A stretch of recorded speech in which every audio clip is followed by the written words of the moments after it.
দিলুজ রেসিপিতে আপনাদের সকলকে স্বাগত জানিয়ে শুরু করছি আজকের রেসিপি। আজকে আমি একদম মুচমুচে চিকেন প্যাটিসের রেসিপি আপনাদের সাথে শেয়ার করব। আপনারা এই রেসিপিটা দেখতে থাকুন, তাহলে আপনারা নিজেরাই ঘরে বানাতে পারবেন। চিকেন প্যাটিস বানানোর জন্য প্রথমে একটা ডো তৈরি করব। তার জন্য আমি 1.5 কাপ মতো ময়দা নিলাম, অল্প পরিমাণে নুন দিলাম আর হাফ চামচ চিনি দিয়ে দিলাম। নুন আর চিনি মিশিয়ে নেওয়ার পরে 5-6 চামচ মতো রিফাইন তেল দিয়ে দিলাম। দিয়ে ময়দাটা খুব ভালো করে তেল দিয়ে ময়ান দিয়ে নিতে হবে। ঠিক এইভাবে রিফাইন তেলটা ময়দার সাথে ভালোভাবে মিশিয়ে নিতে হবে। দেখুন ময়ান দেওয়া হয়ে গেছে। এবার আমি জল নিয়েছি, অল্প করে জল দিয়ে ময়দাটা মাখিয়ে পুরো একটা শক্ত ডো তৈরি করতে হবে। ডোটা নরম হলে কিন্তু প্যাটিসটা মুচমুচে হবে না। ডোটা একদম আমরা যেভাবে রুটির জন্য আটা মাখি তার থেকে একটু শক্ত হবে। আপনারা দেখেই বুঝতে পারছেন আমি কতটা শক্ত করে ডোটা মেখে নিচ্ছি। এই প্যাটিসগুলো আপনারা বাড়িতে বানাবেন আর গরম গরম খাবেন, দেখবেন খেতে কতটা মজার লাগে। ময়দার ডোটা আধ ঘন্টার জন্য রেস্টে রেখে দিলাম। পুরের জন্য আমি এখানে 200 গ্রাম বোনলেস চিকেন নিয়েছি। চিকেনটাকে আমি মিক্সিং বোলে পেস্ট করে নিলাম। আপনারা চাইলে কিমাও নিতে পারেন। তো আমি এখানে পেস্ট করে নিয়েছি। দেখুন চিকেনের পেস্টটা হয়ে গেছে। গ্যাসের ফ্লেমটা অন করে একটা ফ্রাই প্যান বসিয়ে দিয়েছি। প্যানে 3 চামচ মতো সর্ষের তেল দিয়ে দিলাম। আপনারা চাইলে রিফাইন তেলেও রান্নাটা করতে পারেন। ভালো করে তেলটা কড়াইতে চারিধারে মাখিয়ে নেওয়ার পরে তেলটা ভালো মতো গরম হয়ে উঠলে একটা পেঁয়াজ কুচানো দিয়ে দিলাম। পেঁয়াজ কুচানোটা নাড়াচাড়া করে একটু ভেজে নিলাম। পেঁয়াজ কুচানো ভেজে নেওয়ার পরে রসুন কুচানো, আদা কুচানো ও 2টো কাঁচা লঙ্কা কুচানো দিয়ে দিলাম। আপনারা ঝালটা নিজেদের পরিমাণ অনুযায়ী দিয়ে নেবেন। আদা, রসুন, পেঁয়াজ সব কিছুকে একসঙ্গে ভালো করে ভেজে নিলাম। তারপরে হাফ চামচ জিরের গুঁড়ো ও হাফ চামচ লঙ্কার গুঁড়ো দিয়ে দিলাম। দিয়ে মশলাটাকে আরও একবার কষিয়ে নিলাম। মশলাটা কষিয়ে নেওয়ার পরে পেস্ট করা চিকেনটাকে দিয়ে দিলাম। চিকেনটাকে দিয়ে ভালো করে মশলার সঙ্গে মিশিয়ে নিলাম।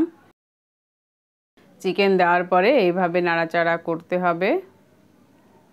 দেখুন একটু ভাজা ভাজা হয়েছে। এই সময় আমি স্বাদ মতো নুন দিয়ে দিলাম, হলুদ গুঁড়ো দিলাম। হলুদ গুঁড়ো দিয়ে মিশিয়ে নিলাম। 2টো আলু সেদ্ধ করে নিয়েছিলাম, আলু দুটোকে দিয়ে দিলাম। আপনারা চাইলে চিকেনের পরিবর্তে শুধু আলু দিয়েও প্যাটিসটা বানিয়ে নিতে পারেন। দেখুন আলুগুলো কিন্তু আমি এইভাবে হাত দিয়ে ভেঙে দিলাম। একটু চেপে চেপে প্যাচুলা দিয়ে এইভাবে স্ম্যাশ করে নিতে হবে। দেখুন পুরো পুরটা একদম ভাজা ভাজা হয়ে এসেছে। প্যাটিসের জন্য আমাদের পুর রেডি হয়ে গেছে। এবার পুরটাকে উঠিয়ে নিলাম, উঠিয়ে সাইডে রেখে দিলাম। এই দিকে আধ ঘন্টা পরে দেখুন ময়দার ডোটা নরম হয়ে গেছে। সমান পরিমাণে লেচিগুলোকে কেটে নিতে হবে। ছোট বড় লেচি কাটলে কিন্তু হবে না, প্রত্যেকটা লেচি যেন সমান হয়। এই প্যাটিসগুলো আপনারা একবার বানিয়ে 24 ঘন্টা অবধি মুচমুচে থাকবে, নরম কোনোভাবেই নরম হবে না। আবার বানিয়ে আপনারা এয়ারটাইট বক্সে ফ্রিজে স্টোরও করতে পারবেন। সকালে বাচ্চার টিফিনে চট করে ভেজে দিয়ে দিবেন। প্রতিটা লেচি যাতে সমান হয় তার জন্য আমি ছুরি দিয়ে এইভাবে কাট করে নিলাম। ময়দাটাকে কেটে নেওয়ার পরে এবার এইভাবে গোল করে লেচি তৈরি করে নিলাম। এইভাবে আমি সব কটা লেচি একদম সমানভাবে তৈরি করে নিব। লেচিগুলো বানিয়ে নেওয়ার পরে আবারও 10 মিনিট রেস্টে রেখে দিলাম যাতে বেলে নেওয়ার সুবিধা হয়। 10 মিনিট পরে এবার রুটিগুলোকে বেলে নেব। রুটিগুলো যেন খুব বড় সাইজের না হয়, একদম ছোট করে রুটিগুলো বেলে নিতে হবে। দেখুন রুটিগুলো আমি ছোট আর পাতলা করে বেলে নিয়েছি।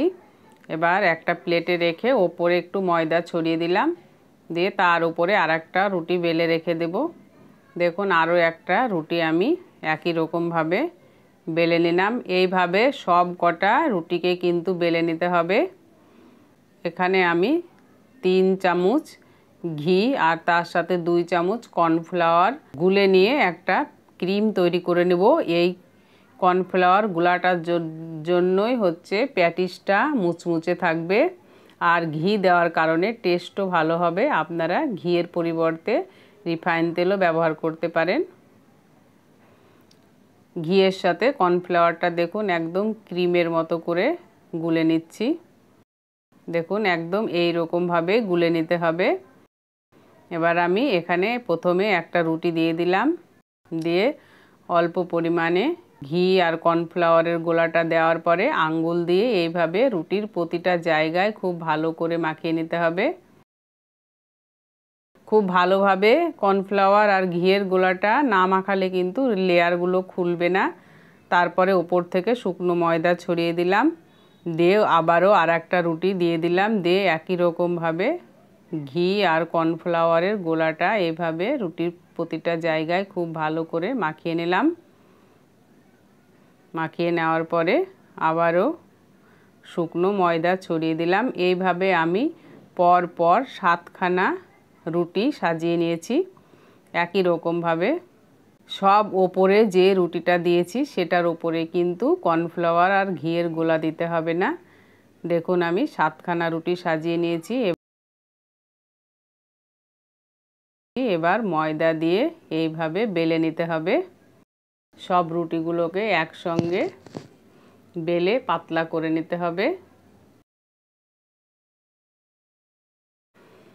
দেখুন রুটিটা পুরো বেলে নিয়েছি আর পাতলাও হয়ে এসেছে। ঠিক এই রকম পাতলা করে রুটিটা বেলতে হবে। ঠিক এই রকম পাতলা হবে। রুটিটা বেলে নেওয়া হয়ে গেছে। রুটিটা বেলে নেওয়ার পরে গুলে রাখা ঘি আর কর্নফ্লাওয়ারটা এইভাবে রুটির ওপরে দিয়ে দিলাম, দিয়ে হাত দিয়ে পুরো রুটিটাতে খুব ভালো করে মাখিয়ে নিতে হবে যাতে প্রতিটা জায়গায় মাখানো হয়। দেখুন মাখিয়ে নিলাম। মাখিয়ে নেওয়ার পরে এবার আমি প্যাটিসের জন্য ভাঁজ দেব। ওপরে আবারও শুকনো ময়দা ছড়িয়ে দিলাম, দিয়ে প্যাটিসের ভাঁজটা ঠিক প্রথমে এই দিকটা চাপিয়ে দিলাম এক ধারটা, দিয়ে এবার উপরে উল্টো ধারটাও এইভাবে উপরে চাপিয়ে দিলাম। কিন্তু প্রতিটা ভাঁজে এইভাবে ঘি আর কর্নফ্লাওয়ারের গোলাটা দিয়ে নিতে হবে আর শুকনো ময়দা ছড়িয়ে দিতে হবে। দিয়ে এই মাঝখানটা থেকে আবারও আর একবার ভাঁজ দিয়ে দিলাম। দেখুন আপনারাও ঠিক এইভাবে বাড়িতে ভাঁজটা দিয়ে নেবেন, তাহলে প্যাটিসটা প্রতিটা লেয়ারই খুলবে আর খেতেও দারুণ লাগবে। এবার আমি এটাকে বেলে একটু পাতলা করে নেব। হালকা হাতে বেলে নিতে হবে।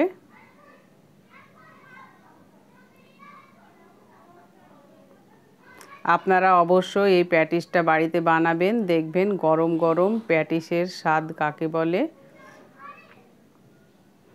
আর এইরকম নিত্য নতুন রেসিপির ভিডিও নোটিফিকেশন পেতে আমার চ্যানেলটিকে সাবস্ক্রাইব করে পাশে থাকা বেল আইকনটি প্রেস করে দিবেন। ফেসবুক থেকে দেখলে অবশ্যই পেজটিকে ফলো করবেন। দেখুন বেলে নেওয়ার পরে 2 সাইডটাকে কেটে বাদ দিয়ে আমি এইরকম প্যাটিসের আকারে স্কোয়ার করে কেটে নিচ্ছি। আমার 1.5 কাপ ময়দা থেকে আমি 8খানা প্যাটিস তৈরি করেছি। দেখুন কেটে নেওয়া হয়ে গেছে। এবার এখান থেকে একটা রেখে বাকিগুলোকে আমি উঠিয়ে রাখলাম। এবার এটাকে আমি বেলে নেব স্কোয়ার শেপ দিয়ে। পাতলা করে বেলে নিতে হবে। দেখুন আমি একটু বড় করে পাতলা করে বেলে নিয়েছি।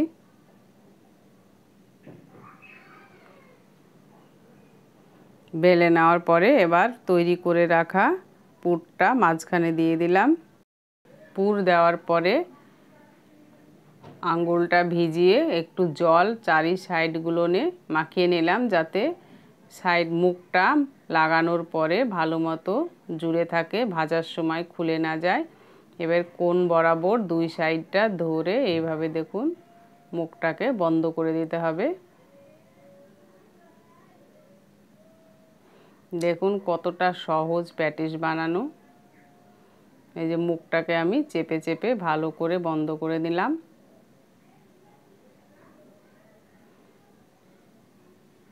দেখুন একটি প্যাটিস আমাদের হয়ে গেছে। এবার এটাকে রেখে দিলাম। চলুন আরও একটা প্যাটিসের আপনাদের মুখটা বন্ধ করা দেখিয়ে দিই। পুর দিয়ে দিলাম, দিয়ে সাইডগুলো জল দিয়ে দিলাম।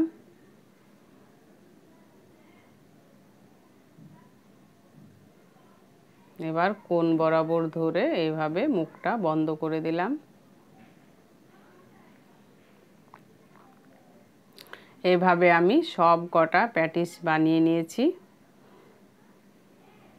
এবার ভেজে নিব। ভাজার জন্য কড়াইতে রিফাইন তেল দিয়ে দিলাম। একটু বেশি করে রিফাইন তেল দিতে হবে যাতে প্যাটিসগুলো ডুবো তেলে ভাজা হয়। তেল কিন্তু খুব বেশি গরম হলে প্যাটিসগুলো দেওয়া মাত্রই পুড়ে যাবে, তাই তেলটা অল্প গরম হলেই প্যাটিসটা দিয়ে দিতে হবে। দিয়ে গ্যাসের ফ্লেমটা জিরোতে রাখতে হবে। জিরোতে রেখে প্যাটিসগুলো আস্তে আস্তে ভাজতে হবে, তাহলে লেয়ারগুলো সব খুলে যাবে। যখন লেয়ারগুলো পুরো খুলে আসবে তখন গ্যাসের ফ্লেমটা বাড়িয়ে দিয়ে কালার আসা অবধি প্যাটিসগুলোকে ভেজে নিতে হবে।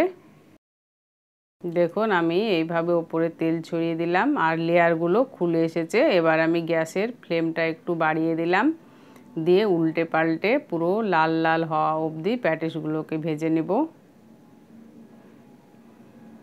প্যাটিসগুলো ভাজতে আমার মোটামুটি 8 থেকে 9 মিনিট টাইম লেগেছে। এইভাবে প্যাটিস বানালে অনেকক্ষণ অবধি মুচমুচে থাকবে। দেখুন প্যাটিসগুলো পুরো লাল লাল হয়ে এসেছে। আজকের রেসিপিটা যদি ভালো লাগে লাইক, কমেন্ট ও প্রচুর পরিমাণে শেয়ার করবেন। দেখুন প্যাটিসগুলোর খুব সুন্দর একটা কালার এসেছে আর দেখেই বোঝা যাচ্ছে কতটা ক্রিস্পি হয়েছে। এবার আমি এক এক করে প্যাটিসগুলোকে উঠিয়ে নিলাম।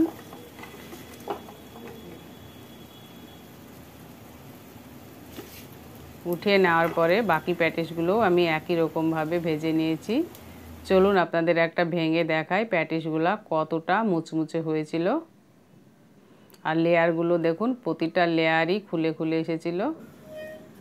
দেখুন কতটা নরম আর মুচমুচ করছে। আজকে রেসিপিটা তাহলে এই পর্যন্তই। দেখা হবে পরের নতুন কোনো রেসিপির ভিডিওতে। ততদিনে সকলে ভালো থাকবেন, সুস্থ থাকবেন। Thank you.